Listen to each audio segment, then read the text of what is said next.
our story is, see, we were living in the teepee, and we were head over heels in love with Papa's rhythm. And yet there were some gray areas, some things that we weren't sure about. And a large part of that was because we had messianic friends or whatnot that were talking about Thanksgiving, and we didn't know what to say. We weren't clear on it. I remember entering that year and just asked Papa to teach us. And he did. He taught us 3 times that year. He taught us about not eating food that was offered to idols. And so, when I grew up, I thought, oh, it's a, food that you make and you put on this altar and you do, a rain dance around it. And, you do all that stuff. Okay, we don't live in that kind of world anymore. But the idolatry still exists. So what does it look like? Well, there are candies and food that is made specifically for feast time, different feasts. So pagan feasts have their food. So I'm going to run down through the 3 things really quick, because he taught us about Easter, he taught us about Thanksgiving, he taught us about Christmas, about not touching the food that's made from those things for those holidays, because he's trying to set us apart, as Isaac's point was at the beginning here. So we get to Easter. We lived in the teepee. It wasn't like we had, a ton of candy sitting around all the time. So we were at a friend's house, and they had just celebrated Easter. Of course, we were not celebrating Easter by any means. We'd been out of that for a long time. But they had some Easter candy sitting on her table. Do you want to tell the story? I thought we were telling that Thanksgiving story. I was going to tell the 3 real quick. Just start there, just to build up to say this wasn't a freak thing. This was something that he actually did all year long that year. Pastel-colored M&Ms. And he grabs and he throws them in his mouth. What happened? I got the worst sore throat I've ever had in my life, and it lasted for a week. And it was instant. I had to brace myself to swallow. It was bad. Okay, so Papa taught us about that, and so it was funny because after that, and I knew. That's another key to it. I knew I was being taught. Oh. Maybe disciplined. It's funny because the girls went to a friend's house right after that, and they watched Daddy have all that pain. They went to a friend's house, and the friends offered them some Easter candy, and Maggie was like, no, I'm not taking that. I know. I remember what happened to my dad. All right, so then scream forward to Thanksgiving.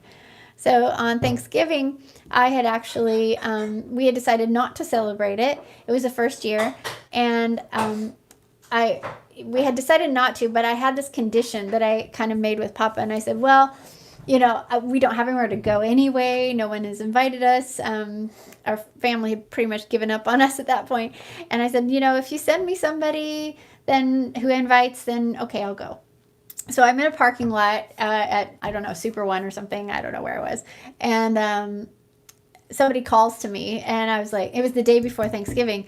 And they were like, Rebekah! And I turned around, and it happened to be basically the nanny who helped me during my birth with Hadassah. And I hadn't seen her for 8 years. And she was like, oh my gosh, I'm so excited to see you, blah, blah, blah. Gave me hugs and everything. And then she said, hey, what are you doing tomorrow? And I said, well, nothing. And she goes, oh, you got to come over to our house for Thanksgiving. And I said, I looked up, and I'm like, okay, Papa. I said if somebody invited me. So we went and got into the house the next day, and it was full of people that we actually knew from church from long ago. And there was actually old boyfriends there and blah, blah, blah. It was pretty weird. But we get in there, and it's all decorated with Christmas stuff. Christmas stuff everywhere, Christmas playing, music playing. They had a game on and all this stuff. And they had these huge feast tables.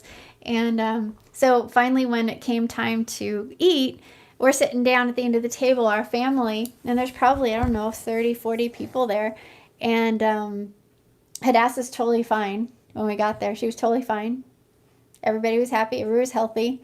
Comes around, everybody was saying their thanks and this sort of thing. Comes around to me, and I said, I'm thankful for Yehovah's feasts and festivals. That's right. And everybody got quiet. And it went past me, and they got done, and then they passed the potatoes, and Hadassah, all of a sudden, basically her head fell down into the potatoes. Like she was sick. She wasn't unconscious. No, not unconscious. Come on. Okay. No, she wasn't unconscious, but she got sick. Like as soon as the food got put on her plate, she got sick. She just went. She got so sick, and I was like, "Oh my gosh!" Like we were still getting the food passed. We hadn't even touched it yet. And I took her, and I was like, "Okay, got to take her upstairs to the bathroom." I thought, he just needs to go to the bathroom. She was young. She was probably 7 or 8. Anyway, and I was just like, "What's going on?" So took her from there, put her on the couch, laid her down. She kept getting worse and worse and worse. I come back to the table, and I said, "Isaac, I know what's happening." I said, "We got to get out of here." And we didn't even eat the food on our plate. And I had to excuse our whole entire family. And we left. We get outside. When I got in the car, and Hadassah was fine. Hadassah picked her up. She was totally fine. Anyway, it happened again on Christmas that year. Maggie and the girls were up north with some friends from the teepee. They were up in the mountain. Another family that lived up high, and they were playing, and it was around Christmas time, and the father came home and thought it was really cool and had a big candy cane and gave each kid a candy cane. And Hadassah doesn't like candy, so she didn't touch it, but Maggie did, and Maggie was like instant migraine, so horrible that she called us sicker than a dog. And we came up, got up there. I don't remember that whole situation, but we got up there, and I said, what happened? She told me what she had, and she kind of knew, and I was like, okay, I know what's going on. Put her in the car, laid down, said, just talk to Papa, you'll be fine. And she came 5 minutes later, she came out of the car, no migraine. That's our story about being taught. You can probably look back in your experience and remember times that Papa has taught you what you can and can't do, what he's okay with and what he's not okay with. And so if there's any blurry line, he'll teach you.